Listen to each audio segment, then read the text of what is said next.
Being a pastor's wife can be very challenging, and she can be a great blessing to both her husband and the congregation, as well as her own family. And so this story is dedicated to our pastor wives out there. So gather the family and enjoy this Christmas story.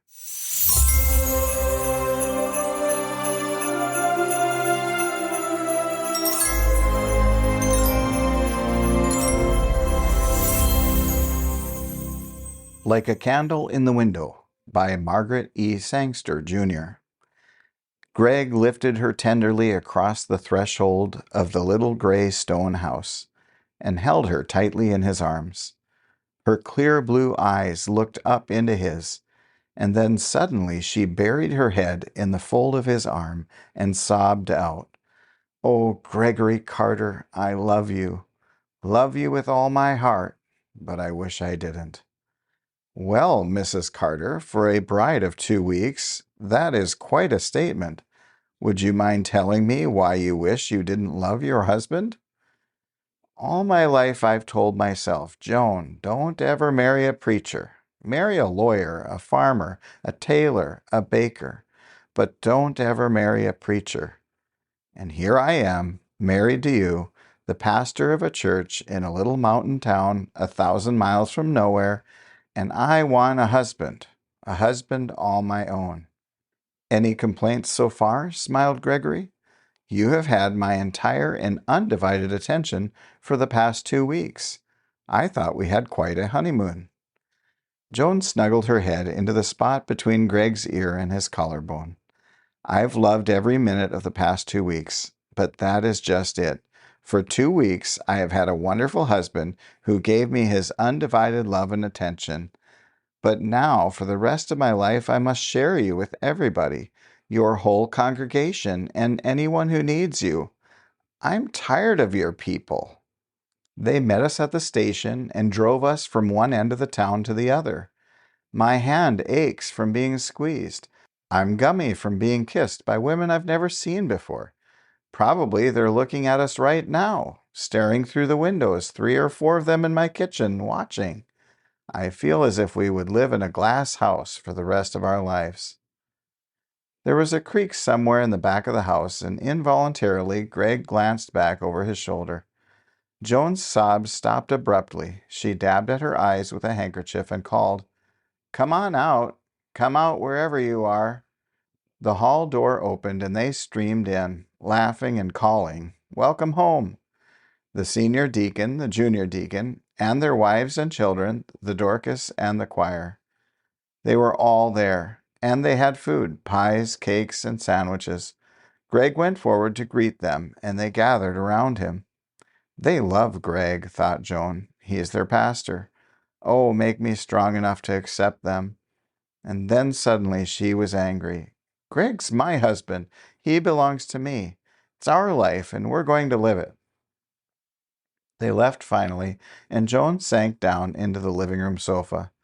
The room was a mess. Dirty cups and plates sticky with cake frosting, half-eaten sandwiches curling up at the edges. Greg said gently, "The women will come back tomorrow. They'll clean everything up." "But I don't want them to come back. I want to wash my own dishes and clean my own house." Greg laughed. "You were an only child, darling. You've never learned to share." "But Greg, you'll never belong entirely to me. I want a husband who goes to work at 8 and comes home at 5, and between 5 and 8 will belong to me." "I'll always belong to you, dear. We both belong to our Heavenly Father, and because we do, we belong to each other. You will find that love is like the widow's meal. The more you give, the more you have for yourself. Life in this secluded little community is hard and dull, and oh, my dear, we have so much to give. Our lives must be like a guiding star, like a candle in a window, to show those who pass by the way home."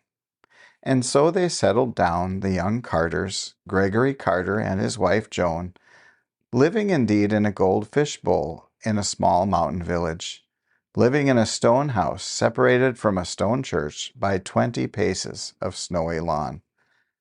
Greg preached fervently and honestly from the pulpit. He drove out into the country to call on the sick parishioners, to perform marriage services and pray above opened graves. And Joan at home did her best to keep the parsonage shining, to cook meals that were nourishing and edible, and to think according to the pattern of her new life. She had an endless stream of callers, somebody every day. Mrs. Judson across the street. You say you were born in New York City? My, how you must miss the bright lights and all the goings-on. Nothing but God's mountains to look at here, and Main Street. And Joan would murmur, It's a charming little town. That coat you wore to church last Sunday, honey, was it real mink or muskrat? Mink, Joan would nod. Daddy gave it to me when I was 18. Or Mrs. Temney from around the corner would drop in to help dry the dishes and exclaim, Land sakes, dearie, you don't use these fancy dishes every day, I hope. And Joan would answer, Yes, they were wedding gifts, and I like to use them. When Joan protested to her husband that she was tired of all the women giving her advice and prying into her own personal affairs, Greg answered, Darling, the city you came from is made up of many little islands, and on each island people live by and to themselves. But it's different when you live in a small town. It's all one island, and your common property. When they had been married for 1 month, Joan thought it called for a celebration, and baked a pie, her very first. It was lemon meringue, and it was beautiful. That evening she set the table with her best china and silver. She gathered flowers and placed them in the center of the table with a tall candle at either end. The table was beautiful, and the dinner was delicious. Joan was thinking how wonderful to have an evening all to ourselves. She had just cleared the plates away and was going for her triumph, the lemon meringue pie, to set before her husband, when there was a knock at the door.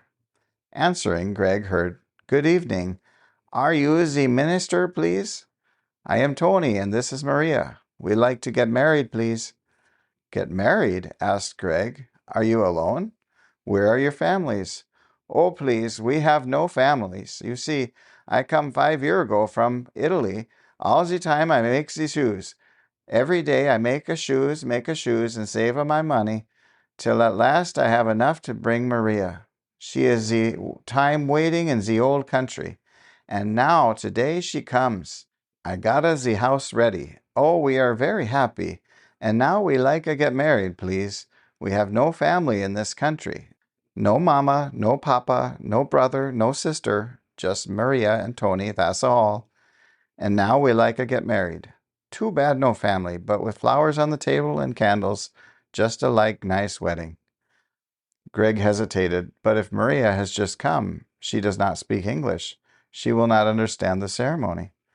Oh, no matter, answered Tony. You tell me, I tell Maria, we do okay. And so, with Joan as witness, the service proceeded, with Tony translating each vow carefully. And when at last Greg had pronounced them man and wife, Tony smiled at Joan and said hopefully, Maybe you be like a sister to Maria.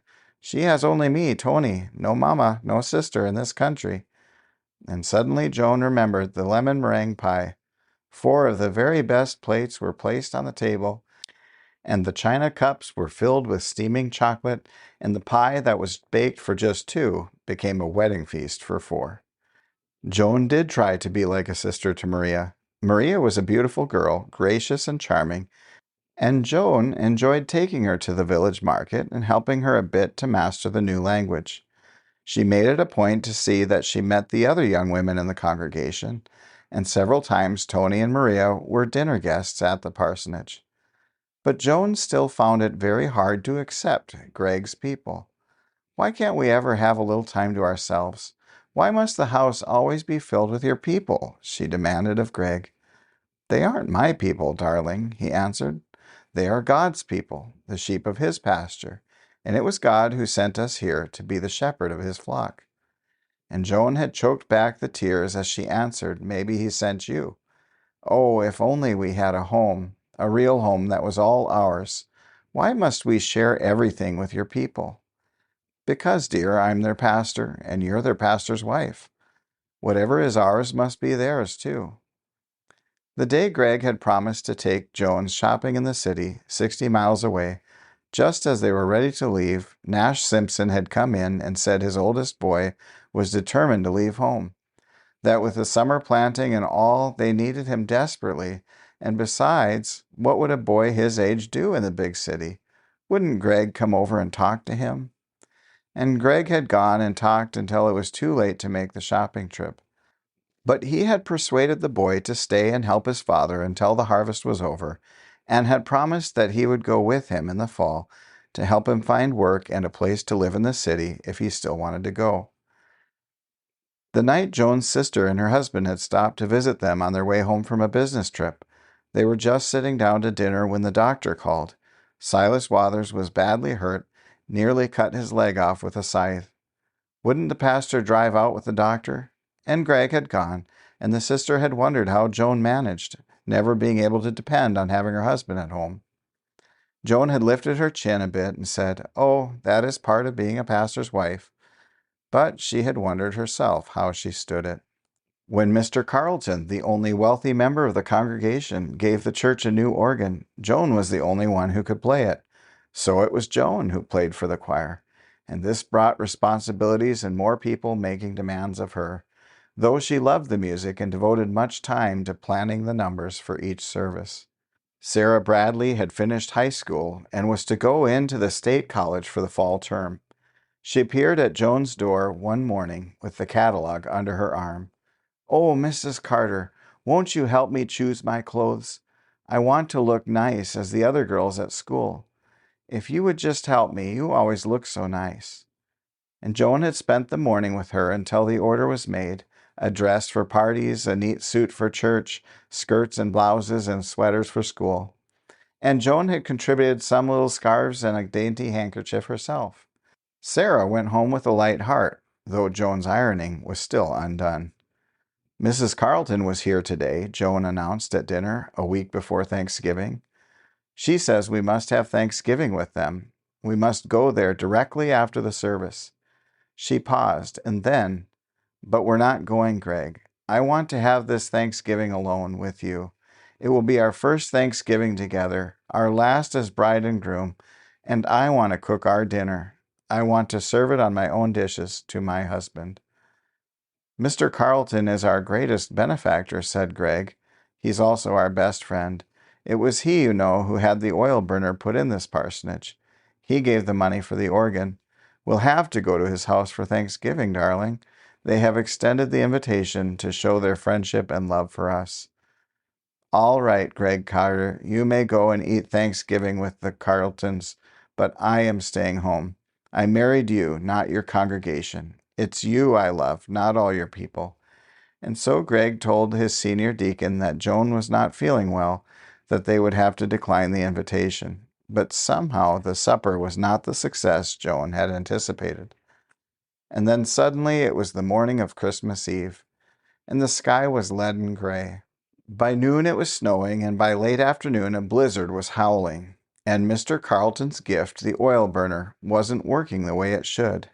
But in spite of the cold, Joan had decorated the room with the evergreen and holly berries Greg had brought in, and a bright little Christmas tree stood in the corner near the window. "Oh, Greg," Joan said, "Christmas is a wonderful time." And then the telephone rang. "Darling," said Greg as he returned from the telephone, "you remember old Mr. Murray? He's taken a turn for the worse. He may not live the night out. I must go to him." "Through this blizzard?" Joan asked. Greg nodded. "And leave me alone on Christmas Eve?" "You'll be all right, darling. Remember, we have a lifetime ahead of us to spend Christmas together, and this is perhaps the last one on this earth for Mr. Murray. I must do what I can for him, dear." "All right, but this is the last Christmas I'm spending here. I'm going home to my family in New York. How can anybody be happy married to an impersonal minister who belongs to everybody but his wife?" So Greg kissed her, held her tightly for a moment, and then started out in his small elderly car. And as the white pencils of snow broke against his windshield, he prayed for a safe journey, that he might bring strength and courage and faith to Mr. Murray, for Joan's protection and for their happiness. And Joan pressed her nose to the window pane and tried to see across a white world. Oh, Greg, Greg, you are so fine and good, but I want you all to myself. And as she looked, she saw a light coming toward her through the storm. She watched until a knock sounded at the door. Come in, she called, and turned to see Mrs. Tenney. She had come with a loaf of freshly baked bread, warm and fragrant. Oh, Mrs. Tenney, you came through the storm to bring this to us. My dear, I had to come. It's Christmas Eve, and I had to come and tell you how much you have done for me during the year. I hope you haven't minded me coming in so often just in time to dry your dishes. Somehow, as I have touched those sparkling glasses and dainty cups, it has made me want to keep my hands and heart clean and shining like them. It's made me realize that life isn't all just work and hardship. There is beauty all around us if we just look for it. You can't know what has meant to me to come to your parsonage here, so spotless and pretty. This isn't much, but I hope you'll enjoy it and know how much we love you. As Joan stood holding the warm loaf of bread, tears filled her eyes, but she wiped them quickly as a voice called out, "Anybody home?" It was Mrs. Judson from across the street. "All alone? I thought as much. I knew about old Mr. Murray, and I figured the pastor'd be out there with him. 'Tain't exactly nice to spend Christmas Eve alone, so I just thought I'd run over for a few minutes. My, your house looks right Christmassy. But then this house always looks just the way a pastor's home should look. Neat as a pin, flowers here and there for a bit of cheer, and comfortable chairs just where they're needed most. I hope I haven't been a bother to you, but it always just sets my day out right to run over for just a minute or two. And I've said more than once, it's no wonder our pastor is such a success, always full of courage and cheer, with such a home to come to when his work is over. And your clothes seemed a mite extravagant at first, but more men had come home if their wives kept themselves prettied up and looked something worth coming home to. Oh, yes, I've said many times, says I, our pastor's wife does her part and does it well. My, I might near forget. Here's a pint of my strawberry preserves. I hope you'll like 'em. Sarah Bradley stopped by to show Joan how well her suit fit and to tell her how well she was getting on at college. Oh, Mrs. Carter, I don't know what I'd ever done without your help. The girls all like my clothes, and they like me. Oh, I just love you, Mrs. Carter, and I hope I can be just like you someday. I think it would be just wonderful being a minister's wife. Everyone loves you so. Tony and Maria came through the snow to bring a beautiful scarf of dainty handwork. To say thank you for your kindness, said Maria in her broken English. You've been like my sister. And she stooped to kiss Joan's hand. And Tony added, in the spring comes a little bambino, and if it is a girl, we call her Joan. You think the name is good? It was Mr. Carlton who stopped next. He came in stamping the snow from his boots. Well, just stopped in to wish you a Merry Christmas. We won't ask you to spend Christmas with us. Figured maybe you'd like to be alone, being's this is your first Christmas together in your new home. I just had the oil tank filled and left a bushel of apples on the back step. I don't know what we'd do without you and the pastor, Mrs. Carter. You've done a lot for this community. Why, it seems like you've been a guiding star, like a candle set in a window, to show us poor folks the way. I reckon the pastor is out with old Mr. Murray. I figured he'd be there. Well, give him my greetings, and don't forget to count on us for anything we can do. It was almost midnight when Joan heard the car turn in the driveway. She rushed to the door and opened it to light the way for Greg. Well, darling, I'm home in time for Christmas. Has it been dreadfully lonely? Has it been a terribly long evening for you? I've missed you, dear. But our people have seen to it that it was not long or lonely. The house has been filled with them, and who could be lonely when you are surrounded by love and kindness, when you belong to the whole community? Greg gathered her into his arms and carried her into the house. Oh, Greg, wouldn't it have been terrible if I had married some stuffed shirt of a polo player or some rising young executive? I love you, Greg Carter. Love you with all my heart, and I'm glad, glad, glad that I do. I wouldn't change places with anyone in this whole wide world. I'm going to write to my cousin Rosalie and thank her again for bringing us together. It was God who brought us together, dear. He had his eye on you all the time because he knew you'd make the perfect wife for the pastor of a little church in a little town 1,000 miles from nowhere. The end.